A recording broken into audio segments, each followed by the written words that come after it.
What's going on, folks? Welcome to Wizards Outlook. We got Raymond Lyons here tonight. I'm Wilson Tarpey Jr. We get straight to it. The Washington Wizards took on the Miami Heat for the third time this season.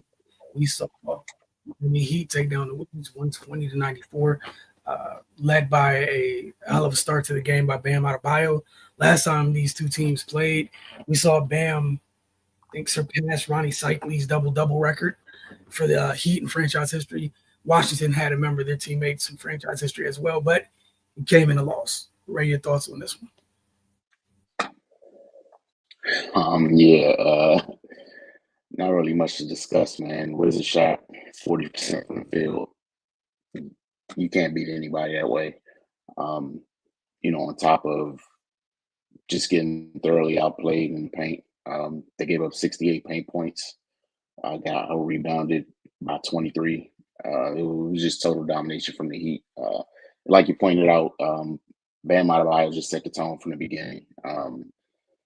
It interior defense is an issue for the Wizards. And I'm sure Bam is aware of that. So he just got right to it, didn't waste any time. And yeah, man, he just kept the foot on the gas. It was just they just controlled the game from beginning to end.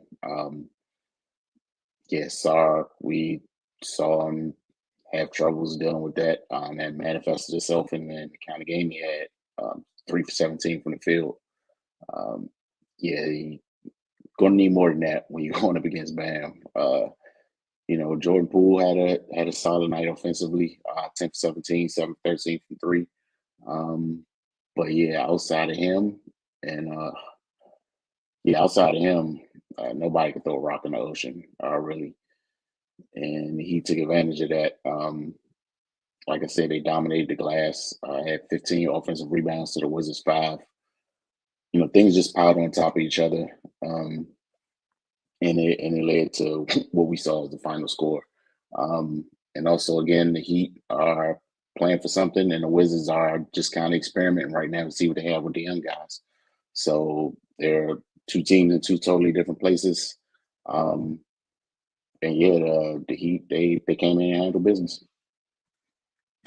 Yeah, like you said, we saw a team that's trying to fight and improve their seeding in a playoff race. They're currently in ninth in the East now that we know because of the play-in. We got 10 slots trying to work their way up. Heading to this game, I believe they're on a 5-game win streak. I believe this makes 6. If I'm wrong, it's 4-game win streak. This makes 5. They they got out to a quick start. They didn't waste any time. Miami got straight to it. It was a very business-like approach for the Heat in this one, which isn't a shock. Like you said, we know where both of these teams are and where they currently stand. Um, I enjoyed the play of Pell Larson in this one for Miami. Thought he did a lot. We saw a hero show that he can find a way to get the ball in the basket even when he's not hitting the long ball. And, he went 0 for 6 from 3. He got to the line 9 times a night. Thought that was big for them. And that points in the paint stat, I'm vaguely aware of what it is in my head. I don't really want to look it up because I remember the number continuing to climb as was watching this game on a broadcast. And yeah, 68-36. So even with Miami not shooting the ball, and they shot 28% from 3, and it didn't matter because they had no issue scoring the ball inside. And we seen this earlier this season when Washington faced Miami. Their physicality has an effect on Washington. It truly does. That said, who do you have for your player of the game? Oh, Bam, he came out right away, not wasting any time, got straight to business, and yeah, just carried through the rest of the game. And no arguments there. X Factor. Um, guess you gotta go Tyler Hero. I mean, he was partner in crime tonight. You mentioned the 27. With the futile 3-point shooting, he got aggressive, got to the line 9 times, and then found other ways to contribute. Yeah. Yeah, it was tough for me. I kind of went Hero and Larson. Harrell, I'm not too shocked that, okay, he didn't hit threes. He still scored. But Larson, did not see him with the 15 points, 7 rebounds, 5 assists. Very, very productive. There's always somebody, he always has somebody that you're not always fully aware of that takes advantage of their opportunity. Shout out to Pell Larson for that. Tonight we saw Terry Rozier do what he normally does, which again isn't a shock. One of the many folks on the long list that love seeing the Washington Wizards. If they're going through some rough times, they see the Wizards, and all of a sudden, everything is right in the world. Jaime Jaquez had a good game as well. Wanted to get to this. Good evening to you as well. Ray had 2 questions for you tonight. The first, the Heat are currently, one question. The Heat are currently in 9th place in the East on a 5-game win streak. We know they kind of went through whatever they went through after, the trade. We're here now. Jimmy's on his team. Whoever's here is here. They had quite a few folks sitting out tonight. Well, not sitting out, but out tonight. Got to win. Mentioned they were on the streak. How do you feel about their chances in the postseason as the regular season starts to wind down? Just being realistic, man. They'll first round exit at best, because they're going to play. They're going to play Cleveland or Boston, from what it's looking like. And I just don't think they're better than either one of those teams. But I do think they can.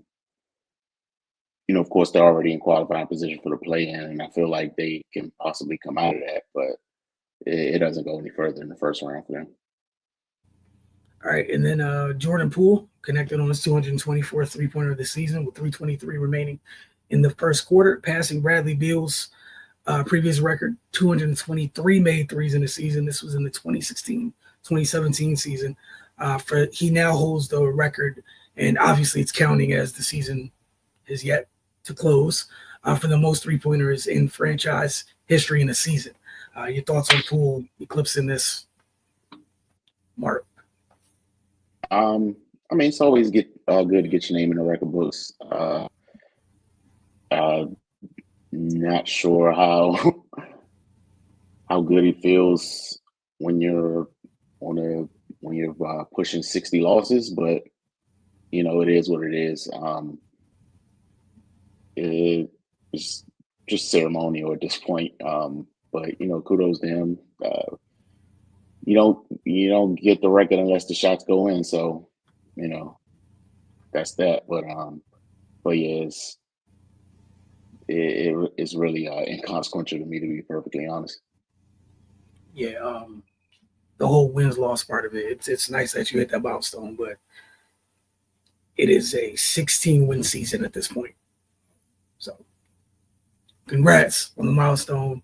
Again, would have loved it under better circumstances, for sure. Still, congrats to him for that. We'll check with you guys a couple more times this week, Wednesday and Thursday, as Washington has 2 more home games on this homestand. See you guys later.